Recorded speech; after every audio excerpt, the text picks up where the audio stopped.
കോന്നിയിലെ ജനങ്ങളെ മുഖ്യമന്ത്രി വി ഡി സതീശൻ അപമാനിക്കുകയാണെന്ന് കോന്നി എംഎൽഎ കെ യു ജനീഷ് കുമാർ. ദുരന്തമുഖത്ത് ഇത്തരം രാഷ്ട്രീയ നാടകങ്ങൾ കളിക്കുന്ന മുഖ്യമന്ത്രിയുടെ ശ്രമം ഹീനമാണ്.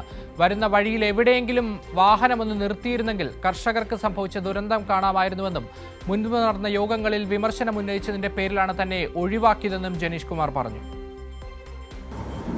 നമുക്കറിയാം, പ്രളയമുണ്ടായി, നാട് ഇത്രയുമെല്ലാം ദുരന്തം അഭിമുഖീകരിച്ചു.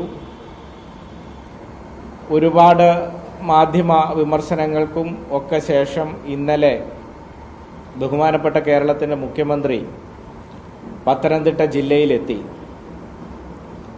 അദ്ദേഹം പത്തനംതിട്ട ജില്ലയിലെത്തുമ്പോൾ സ്വാഭാവികമായും ജനപ്രതിനിധികളുടെ അഭിപ്രായം കേൾക്കാൻ തയ്യാറാകും എന്നാണ് ഞാൻ കരുതിയത്. അദ്ദേഹം ജില്ലയിലെ 4 MLA-മാരുടെ അഭിപ്രായങ്ങളും കേട്ടു. അവരെ വിളിച്ച് യോഗങ്ങൾ ചേർന്നു. ഏറ്റവും കൂടുതൽ നാശനഷ്ടങ്ങളുണ്ടായ കോന്നി സന്ദർശിക്കാൻ അദ്ദേഹം തയ്യാറായില്ല. അതുമാത്രമല്ല, ഇന്നലെ ജില്ലാതലത്തിലുള്ള ഉദ്യോഗസ്ഥർ പങ്കെടുത്തുകൊണ്ട് യോഗം ചേർന്നു. അടൂർ MLA വരെ ആ യോഗത്തിൽ പങ്കെടുപ്പിച്ചു.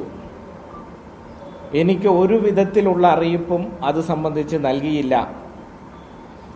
ഞാൻ അന്വേഷിച്ചപ്പോൾ ബന്ധപ്പെട്ട ആളുകൾ പറയുന്നത് മുഖ്യമന്ത്രിയുടെ ഓഫീസ് തന്നെ കോന്നി MLA അറിയിക്കേണ്ടതില്ല എന്ന് നിർദ്ദേശിച്ചു എന്നാണ്.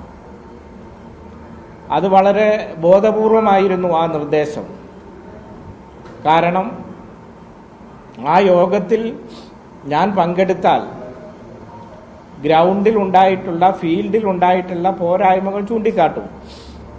ആ പോരായ്മകൾ ചൂണ്ടിക്കാട്ടുന്നത് ഒഴിവാക്കാൻ വേണ്ടിയാണ് അങ്ങനെ മുഖ്യമന്ത്രി നിർദ്ദേശിച്ചത്.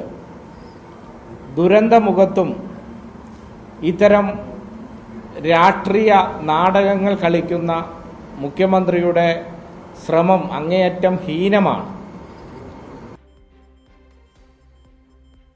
സുജു ടി ബാബു കൂടി വിവരങ്ങളുമായി ചേരുകയാണ്. സുജു, വലിയ വിമർശനങ്ങൾക്കൊടുവിലാണ് മുഖ്യമന്ത്രി ഒന്ന് പത്തനംതിട്ടയിലേക്ക് എത്തിയത്. ആ ഘട്ടത്തിൽ പോലും തികച്ചും രാഷ്ട്രീയ കളിക്കാനാണ് മുഖ്യമന്ത്രി ആ സമയത്തെയും പ്രയോജനപ്പെടുത്തിയത്. റീലുകൾ ചിത്രീകരിച്ച് മടങ്ങുന്നു, പക്ഷേ യഥാർത്ഥ ദുരന്തമുണ്ടായ സ്ഥലത്ത് സന്ദർശിക്കാൻ മുഖ്യമന്ത്രി തയ്യാറാകുന്നില്ല. പ്രത്യേകിച്ച് കെ യു ജനീഷ് കുമാർ MLA-യുമായി ഒരു കൂടിക്കാഴ്ചയ്ക്ക് പോലും തയ്യാറാവുന്നില്ല. യോഗങ്ങളിലേക്ക് അദ്ദേഹത്തെ വിളിക്കുന്നില്ല. അദ്ദേഹം വിമർശനം ഉന്നയിക്കുമെന്ന ഭയത്തിന്റെ പേരിലാണിത്.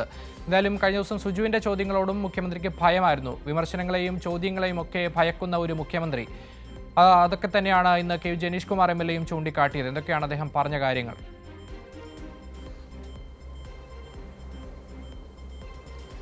Akshay, K U Janeesh Kumar MLA പറഞ്ഞത് മുഖ്യമന്ത്രി വി ഡി സതീശന് ഇത്തവണത്തെ നുണയൻ അല്ലെങ്കിൽ നുണയ്ക്കുള്ള നോബൽ സമ്മാനം ലഭിക്കുമെന്ന് കളവ് പറഞ്ഞതിൽ ഏതാണ്ട് അത്തരത്തിൽ തന്നെ ഒരു മറുപടി മുഖ്യമന്ത്രി വി ഡി സതീശന്റെ ഭാഗത്തുനിന്ന് ജനീഷിനുള്ള മറുപടി വന്നിട്ടുണ്ട്. അതായത് ഇന്നലെ പത്തനംതിട്ട ജില്ലയിലെ എല്ലായിടങ്ങളിലും പോയിട്ടില്ലതും പ്രളയക്കെടുതി രൂക്ഷമായ സ്ഥലത്ത് മാത്രമേ പോയിട്ടുള്ളൂ.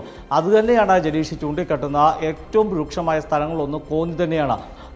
നിരവധി വീടുകൾ, 140 വീടുകൾ ഉരുൾപൊട്ടലിൽ പല ആളുകൾ മരിച്ചില്ലെന്നേ ഉള്ളൂ. ആളുകൾ ഭാഗ്യം കൊണ്ടാണ് രക്ഷപ്പെട്ടത്. അങ്ങനെ കൃഷിനാശം, കോടിക്കണക്കിനൂടെ നഷ്ടം, അങ്ങനെ ഏറ്റവും നാശനഷ്ടങ്ങളായ മണ്ഡലം കൂടിയാണ് കോന്നി. ആ കോന്നിയിൽ ഒരു സ്ഥലത്തു പോലും മുഖ്യമന്ത്രി എത്തിയില്ല. MLA പറയുന്നത് അദ്ദേഹം കാറിൽ പോയപ്പോൾ അവിടെ ഇറങ്ങി നിന്ന് ഒരു നിമിഷം ആ കർഷകരുടെ ദുഃഖമെങ്കിലും കണ്ടിരുന്നെങ്കിൽ കോന്നിക്കാർക്ക് മുഖ്യമന്ത്രിയുടെ സന്ദർശിച്ചു എന്നെങ്കിലും കരുതായിരുന്നു. അപ്പോൾ മുഖ്യമന്ത്രി കോന്നിയെ പോലെ ഒരു മലയോര ജനതയെ പൂർണ്ണമായി അവഗണിച്ചു എന്ന് ജനീഷ് പറഞ്ഞു. മറ്റൊരു പ്രധാനപ്പെട്ട കാര്യം സന്ദർശനം മാത്രമല്ല, ഒരു അവലോകന യോഗം നടന്നു.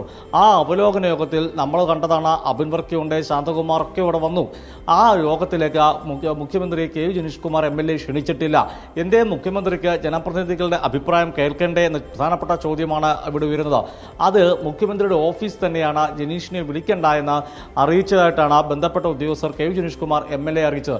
എന്തായാലും മുഖ്യമന്ത്രിയുടെ നടപടിക്കെതിരെ വലിയ രോക്ഷമാണ് ജനീഷ് മാത്രമല്ല കോന്നിയിലെ സാധാരണക്കാരെ ജനങ്ങളുടെ ഭാഗത്തുനിന്ന് ഉയർന്നു വരുന്നത്. അക്ഷയ്, എന്തായാലും ചോദ്യങ്ങളെയും വിമർശനങ്ങളെയും ഭയക്കുന്ന മുഖ്യമന്ത്രി കോൺഗ്രസ് MLA-മാരുടെ അഭിപ്രായങ്ങൾ മാത്രം ഈ ദുരന്തമുഖത്ത് പരിഗണിച്ചാൽ മതിയോ എന്ന ചോദ്യം കൂടിയാണ് ഉയർന്നു വരുന്നത്. സുജു ടി ബാബുവാണ് വിവരങ്ങൾ നൽകിയത്.